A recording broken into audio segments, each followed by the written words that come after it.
En échangeant avec certaines personnes récemment, elles me faisaient savoir que ce n'était pas normal que j'encourage les gens à voyager, que ce n'était pas normal que je tienne un discours pour mettre en avant l'extérieur. Un pays comme la France, il n'y avait pas de raison de mettre en avant pour que les personnes, les jeunes aient envie de voyager. Donc, ce n'était pas normal, surtout que j'étais revenue moi-même et donc je devrais être plutôt dans la posture de dire aux gens de rentrer en Afrique ou de rester et de ne pas partir du tout. Et moi, ça m'a fait sourire parce que je me suis dit, souvent, on échange son point de vue sur des sujets, on partage au quotidien sur la toile de façon générale. Et pourtant, on a beau passer certains messages, mais c'est compris de travers. Qu'est-ce qu'il faut faire? Est-ce que la faute, c'est à la personne qui passe le message ou la faute, c'est à la personne qui reçoit ce message-là? Dites-moi dans les commentaires, à votre avis, à qui la faute? La personne qui s'exprime et qui n'a pas utilisé certains termes ou qui n'a pas su passer son message ou la personne qui n'a pas su réceptionner le message?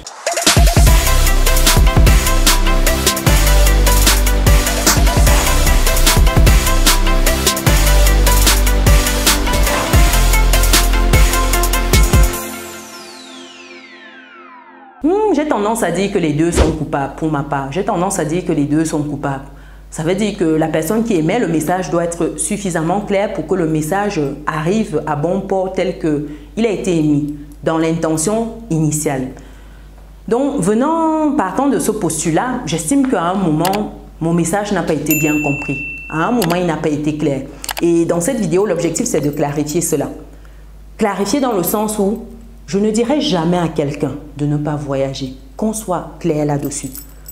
Je ne dirai jamais à quelqu'un de ne pas voyager s'il a envie de voyager. Non, du tout. Ce serait hypocrite de ma part, sachant que moi, j'ai voyagé, je suis un pur produit de la France, j'ai émigré là-bas pour les études après une licence au Cameroun. Donc, j'ai commencé mes études au Cameroun et par la suite, je suis partie en France pour poursuivre ces études-là. Et après les études, je suis restée un peu sur le territoire, histoire d'acquérir un peu d'expérience professionnelle et d'investir dans plusieurs domaines. Aujourd'hui, j'ai investi dans l'immobilier avec mon époux. On a une dizaine de biens immobiliers. On a investi sur les marchés financiers. On a investi dans d'autres business sur place, des business en Afrique. Et ce qui nous a permis de sereinement rentrer par la suite. Donc aujourd'hui, si je dis à quelqu'un de ne pas aller, ce sera un peu hypocrite, j'ai envie de dire, de ma part, de ne pas lui dire d'aller si c'est ce qui brûle en lui, bien sûr. Si c'est ce qui brûle en elle, pardon. Bien sûr, donc je ne pourrais pas dire ne pars pas. Donc, on me dit que ce n'est pas normal que je dise aux jeunes de voyager ou des personnes qui souhaitent voyager. Ça m'étonne un peu. Si vous avez envie de voyager, s'il y a la flamme du voyage, de découverte qui est en vous, allez-y, allez-y. Ce que j'ai toujours mis l'accent dessus, c'est de dire qu'il faut le faire dans les règles de l'art. Ça veut dire qu'il faut prendre le temps de constituer un dossier, de demander un visa, de l'obtenir et de partir. Et pas le faire comme, on va dire, de manière irrégulière. Par exemple, mettre sa vie en danger. C'est plus ça que je souligne souvent, qu'il faut faire attention. Est-ce que ça vaut vraiment le coup d'aller à tous les prix? C'est souvent la question que moi je pose. Est-ce que c'est à tous les prix, au prix de sa vie? Est-ce que la vie ne vaut pas quelque chose? Est-ce que arriver au stade où on a l'impression qu'on est tellement coincé, c'est un peu dommage parce qu'il y a des opportunités, mais le problème c'est qu'avec les environnements différents, les parcours différents, les manières de voir la vie différentes et les difficultés au fil de l'existence qui sont différentes, on ne perçoit pas ces opportunités de la même manière. Donc, c'est normal que certains se retrouvent et se disent peut-être que pour moi, c'est voyager coûte que coûte. Je mets tout dedans. C'est soit je perds ma vie, soit je n'ai rien. Je peux l'entendre, même si je ne partage pas ce point de vue, je peux l'entendre, je comprends. Mais maintenant, pour ceux qui partent de manière régulière, où est le souci? S'ils souhaitent voyager, qu'ils voyagent, ce n'est pas un problème. Chacun doit vivre ce qui brûle en lui. Chacun doit réaliser ce qui est important pour lui. Si pour vous, vous mettez le voyage à l'échelle 10, l'échelle ultime dans votre tête, ben qu'il en soit ainsi. Si pour une autre personne, c'est de rester et de voir l'Afrique se développer de tous les moyens possibles, qu'il en soit ainsi. Chacun a sa vision du monde, chacun a ses objectifs, chacun a ses ambitions. Vos ambitions, vous ne devez pas les imposer aux autres. Ce n'est pas parce que vous voyez la vie d'une certaine manière que tout le monde voit la vie de cette manière-là. J'attire toujours votre attention là-dessus. Chacun est différent. On a des aspirations différentes. On est venu au monde chacun seul. Même quand vous êtes jumeaux, chacun sort à son tour. Donc, dites-vous que vous avez vos projets, vos ambitions. Les autres ont leurs projets, leurs ambitions. Si leur projet, c'est de voyager, ben écoutez, qu'ils voyagent. Si pour vous, votre projet, c'est de rester en Afrique et de ne jamais mettre les pieds ailleurs, ben soit. Mais dites-vous qu'il y a des points, des avantages à voyager. Je vais en citer quelques-uns. Voyager, en premier point ici, ça ouvre l'esprit.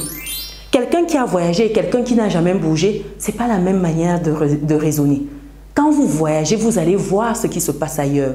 Vous avez une certaine ouverture d'esprit.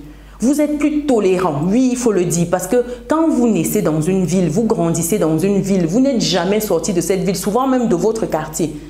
Vous ne pouvez pas concevoir que les choses puissent se faire d'une autre manière que celle que vous avez eu à voir durant toute votre vie parce que vous n'avez jamais bougé d'un poil. Et pourtant, lorsque vous voyagez, vous vous dites « Ah, donc on peut manger ça, on peut manger ça, on peut boire ça, on peut mélanger ça. C'est normal ça, on peut porter ça, on peut écouter ça comme type de musique, on peut avoir ce type de rendu en termes artistiques. » Ça vous permet d'ouvrir votre regard. Ça vous permet de voir le monde différemment. C'est cette ouverture d'esprit-là que le voyage procure. Donc, voyager pour cette ouverture d'esprit-là, c'est important. En deux, voyager parce que vous allez voir ce qui se fait ailleurs et venir peut-être implémenter chez vous si ça brûle en vous. Si vous aimez tant l'Afrique, il faut trouver les moyens pour redonner à l'Afrique sa grandeur. Et ça, ces moyens, ça passe par vous imprégner de ce qui se fait ailleurs et venir en fait implémenter cela en tenant compte de l'environnement, des mentalités, des réalités. Et puis vous venez implémenter ça pour apporter un plus. Vous prenez ce qui fonctionne ailleurs et voir comment vous pouvez intégrer ça. Ou ça vous inspire peut-être, même si ce n'est pas prendre, mais au moins s'inspirer et venir redonner cette inspiration-là d'une manière ou d'une autre. Voyager pour cette raison-là. En trois, voyager parce que vous pouvez avoir d'autres opportunités qu'on ne se cache pas. Quand vous voyagez, vous avez des opportunités pour des personnes qui souhaitent travailler dans certains secteurs. On a quoi comme industrie en Afrique? On a quoi comme industrie?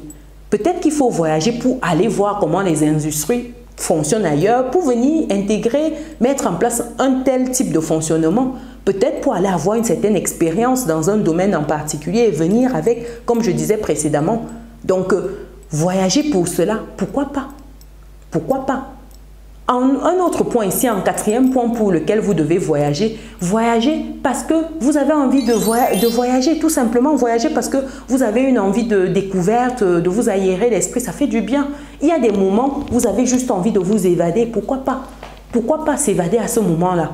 Vous vous évadez dans les règles de l'art et ça vaut la peine.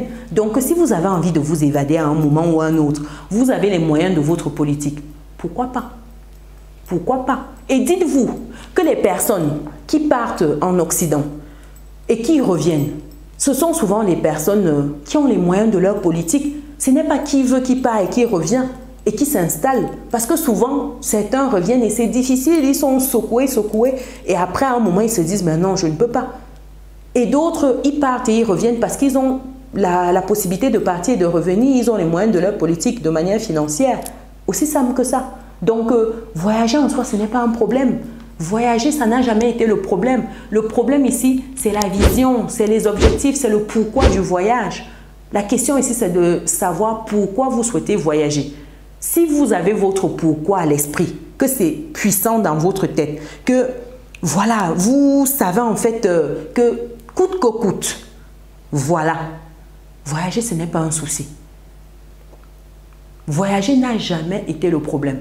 Donc pour ceux qui pensent que oui, j'encourage les gens à voyager et puis je suis rentrée moi-même, je vous salue parce que pour le coup, si vous avez envie, écoutez, voyagez. Si vous n'avez pas envie, vous restez. Chacun fait ce qu'il veut.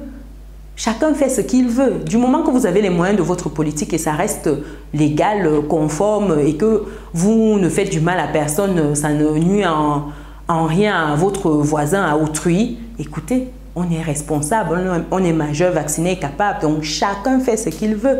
Voilà mon retour pour ces personnes qui trouvent que c'est dommage que j'invite les gens, entre guillemets, je les incite à voyager. Et pour toutes ces personnes même qui souhaitent voyager, n'hésitez pas à vous procurer mon livre pour vous préparer à ce voyage-là, pour ceux qui partent en France. Oui, vous avez besoin de vous préparer pour un tel voyage. Vous avez besoin d'avoir les clés pour dompter votre environnement une fois arrivé. Les clés pour comprendre le système, l'environnement administratif, l'environnement économique, le système bancaire, histoire de pouvoir tirer votre épingle du jeu. Vous avez les clés à votre disposition. Donc, n'hésitez pas à utiliser ces clés-là pour ouvrir les portes qui vous intéressent, que ce soit les portes de la prospérité financière, les portes de l'épanouissement. Utilisez ces clés. Donc, pour les personnes qui souhaitent se procurer le livre, je le mets dans le descriptif de cette vidéo. Oui, et pour ceux qui arrivent et qui ne souhaitent plus rentrer, c'est de votre droit. Pour ceux qui arrivent et qui souhaitent rentrer, c'est également votre droit le plus absolu. Donc, chacun prend les dispositions pour vivre son rêve sur cette terre. On n'a pas les mêmes rêves, on n'a pas les mêmes ambitions. Je répète une fois de plus, chacun est là pour vivre son rêve sur cette terre et chacun se donne les moyens. Donc, si à un moment, votre rêve, ça passe par un voyage, allez-y. Et si à un moment, votre rêve, ça passe par trouver un travail au pays, de ne jamais mettre les pieds à l'extérieur, allez-y. Chacun son rêve. Oui, après d'autres qui vont plus loin, on se dit que oui, la colonisation, la France et tout, etc. Ça, c'est encore autre chose. Ça, on parle à l'échelle étatique, à l'échelle individuelle. Qu'en est-il? Si vous dites ça, ça veut dire que les gens qui aiment le fromage, qui aiment ci, qui aiment ça, n'utilisez plus tout ça. N'utilisez plus les vêtements qui sont faits en Occident, là, qui vous sont envoyés ici. N'utilisez plus tout ça. Et il y a quelle industrie? La voiture qu'on utilise là, c'est fabriqué où? Les vêtements là, c'est fabriqué où? N'utilisez plus tout ça. Parce que ceux qui disent oui, je boycotte parce que si, parce que ça. Vous avez raison, n'utilisez plus tout ça. Tous ces éléments qui sont fabriqués par l'extérieur, là, on vous transforme le cacao, le café, tout. Vous récupérez le chocolat, là, vous êtes en train de tartiner votre pain, n'utilisez plus. Il faut arrêter. À un moment, il ne faut pas être en mode demi-mesure. Quand vous êtes dans une posture, il faut être jusqu'au bout dans cette posture-là. Et si vous êtes en mode oui, c'est parce qu'on n'a pas les moyens de notre politique. En attendant d'avoir les moyens de votre politique, faites le nécessaire. Taisez-vous et faites le nécessaire. Aussi simple que ça.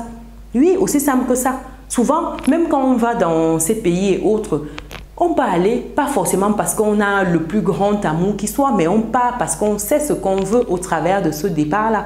On sait ce qu'on recherche et donc on se donne les moyens pour obtenir. On sait que voilà ma feuille de route et on doit s'en tenir. Donc, à un moment, il faut avoir les moyens de sa politique. Tant que vous n'aurez pas à titre individuel les moyens de votre politique et à titre collectif, ce sera compliqué.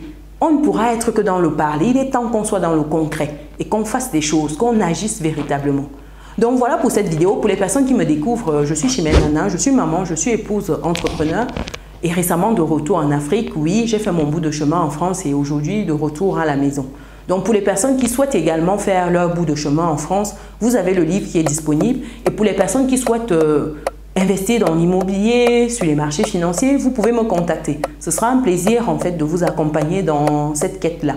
Nous, on se donne rendez-vous dans une prochaine vidéo. Ciao!